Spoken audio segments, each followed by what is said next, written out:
Hi folks, it's good to be with you. Love to everybody out there. It's good to be with you. I'm in Benidorm and I'm doing a series of videos if I get a chance. Just let you know I'm just near the sea. How gorgeous is that? I'm just doing a series of videos for anybody who's interested in more of an academic study of the early church. This is a book called Early Christian Doctrines by J. N.D. Kelly. It's a classic work, and I'm going to read through it while I'm here in Spain and give you my thoughts on it. Now, this is not what I would call an orthodox book. People like the Banner 2 publishers, Christian Focus, those are the kind of books I would recommend to read to build you up in your faith. This is more of an academic work for people who want to specialize in studying early Christianity from an academic point of view. And if you're interested in apologetics, defending the faith, then this is the kind of work that you need to read to get your head around some of the apologetic issues. Now, this is a very, very deep academic work. The scholarship in here is extremely deep. There's a lot of information, very complex information in here. Okay, so I'm going to just talk about what I think about what he's writing. Like I said, I don't agree with everything that J.N.D. Kelly says. I would not recommend it as an orthodox book, but if you're going to study at theological seminary, you're going to do apologetics, it's a work that at some point one day you need to read or at least look at. It's very, very deep, very, very complex piece of work. So I'm going to give you my thoughts about this book. So I've read most of chapter 1. He's just finishing off on the Gnostics. I think the good points about what he's saying is he's painting the landscape of the early church, where the early church grew. So for example, it grew in the 1st, 2nd and 3rd century, and so he's painting the intellectual landscape. He talks about Judaism, and he talks about, for example, Philo, and the problem and he talks about that some Jews believed in angels, which were like intermediary kind of divine beings. I think that his introduction to Judaism, it was pretty weak. I think that he didn't go into much rabbinic Judaism. He didn't go into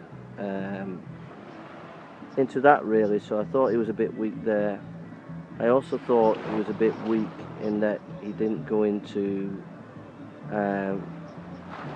Josephus in any depth. He might mention it later on, but he's not mentioned it so far. I thought, well, if you're mentioning Philo, you need to at least mention Josephus. So he's pretty weak there. His exposition of Gnosticism, I think that he focuses on two main characters, Valentius, I think, and another guy, but I still think that he was weak there. I think that he should have concentrated on a lot wider Gnostics, and he mentions that Gnosticism has a long history, even prior to Christianity, but I don't think he doesn't go into too much detail on the various forms of Gnosticism. So I think he was weak there. Also, I don't see anything about the Dead Sea Scrolls. Maybe we get into that later on, but so he's weak there. So I suppose this work was written, I think, in let's see, Early Christian Doctrines, 1958. It's written in 1958, maybe updated in the 80s or 90s, but it's a key work that you have to read, but it's still out of date. So he's not touching on topics that need to be touched on in your first chapter. The other thing that I find disappointing in this work is if you're going to really seriously study the early origins of Christianity, then you need to do a prehistory, a look at the historical setting prior to Christianity. So that means looking at the history of the Jews. So there's nothing much about that. He's just painting the intellectual landscape, and I think that's a weakness because he fails to look at the historical landscape, which is also important, and also he fails to look at the cultural landscape. So there's not enough information about the social and cultural life of the times, and that's important if you're going to look at issues of the canon. For example, so like if you look at forms of literature like Jewish or Jewish or Roman or Greek forms of literature like biographies and histories, if you're going to look at the cultural life of the ancient world prior to Christianity and during Christianity, the early forms of Christianity, then you're going to pick up on a lot of signposts that helps you to understand the development of Christianity. But if you're just focusing on the intellectual pinpoints of the 1st century, 2nd century and 3rd century, I think that it's a weakness because it doesn't give you the depth and the richness of the ancient world. Those are my thoughts so far reading the book. It's compact, there's a lot of information in here. It's quite a complex read. He packs a lot of information in. He does give a lot of very interesting and helpful information. Some of it is not accurately representing because he's not going into specific depth.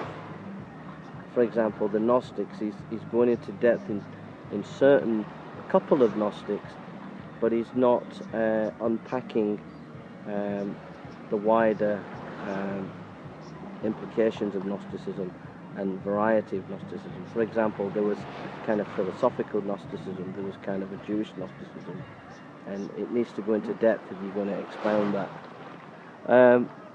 But some things he did mention. He mentioned Plato and Plato's ideas of forms, that there are ideas beyond this world that are objective, and then kind of Aristotle's view that he was more of a rationalist empiricist, where he said, yeah, there were kind of forms, but it's rooted in the natural world.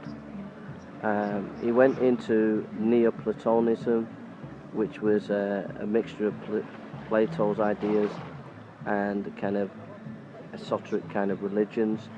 He does go into Mani, a guy who created a religion, I think it was in 2nd century AD in Babylon, and how that swept the ancient world. He does go into Mithraism a bit.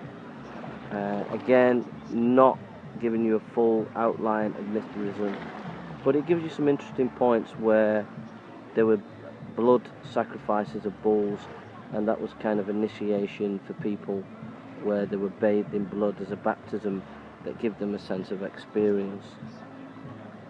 So what do I take from this book so far? What do I get?